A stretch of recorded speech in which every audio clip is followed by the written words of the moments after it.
Welcome back. Now for your 5-day weather forecast, we go outside to Kayla Card-Forbes. As the extreme weather alert continues today, it will be -9 but feel more like -18 with cloudy periods. Our cold weather will continue into Friday with a low of -18, feeling more like -20. We have a warm weekend ahead with a high of -2 on Saturday, and the temperature will continue to rise into Sunday, taking us out of the minuses with a high of 3 degrees with mixed precipitation. Starting off the work week, we'll have scattered flurries on Monday with a high of -1. That's it for your weather update. Now back to the newsroom. Thanks, Kayla. Now turning to international news. Despite earlier claims that Egyptian President Hosni Mubarak would step down from office today, Egypt's information minister is now saying that Mubarak will not be stepping down after all. Thousands of protesters gathered earlier today in Tahrir Square in anticipation of the impending announcement. General Hassan al-Rouhani had announced to protesters in Cairo that all of their demands would be met today. According to the Secretary General of the ruling National Democratic Party, if President Mubarak does step down, Vice President Omar Suleiman would assume his powers. Convicted Canadian war criminal Omar Khadr is seeking clemency from Guantanamo Bay. After being sentenced to a further 8-year imprisonment, his Pentagon-appointed lawyer has applied to have his sentence reduced, which might mean Khadr's early release to Canada.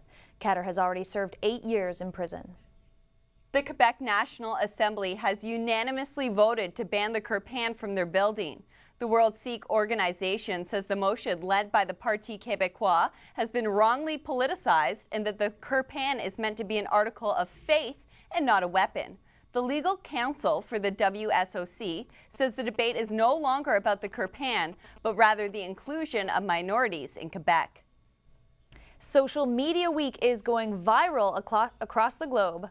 The event is supported by a variety of global sponsors, including Nokia and Pepsi, and is designed to bring awareness to how social media is changing society. Humber News reporter Kathleen Paroff has the details.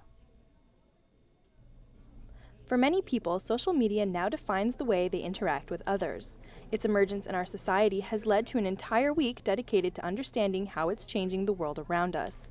February 7th to 11th is Social Media Week, an event happening in 9 cities worldwide, including right here in Toronto. Organizers say Social Media Week is about the potential social media holds in shaping our society. Social media has become such a ubiquitous part of our culture and our daily lives. So this event really looks at how social media has impacted not just the worlds of business and marketing, which many conferences cover, but really to talk about, how it affects politics and news and family. During Social Media Week, you can catch lectures on the effects that social media has had on different industries. Marketing is just one of the many industries that have taken advantage of social media's broad reach, as businesses begin to realize that traditional forms of marketing, such as billboards, just don't make the cut anymore. With technology in our pockets and social media at our fingertips, it's a more personal approach to advertising that businesses now seek. There's a direct one-to-one relationship in many cases with the person behind the Twitter feed or behind the Facebook page or the team that's behind it directly to your customers.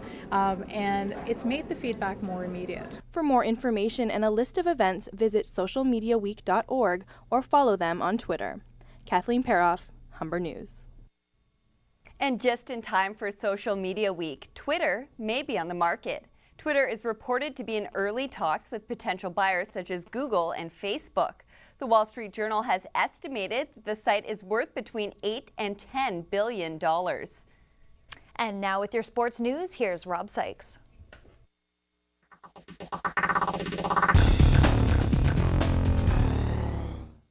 Humber athletes had their numbers retired last night at the North Campus. The achievements of Andrew De Silva, Joanna Alexopoulos, and Landis Doyle were honored by having a banner raised in their name. De Silva is a 2-time All-Canadian selection, and in 2009 he was the CCAA Player of the Year as Canada's top soccer player, a feat no other Humber athlete has accomplished.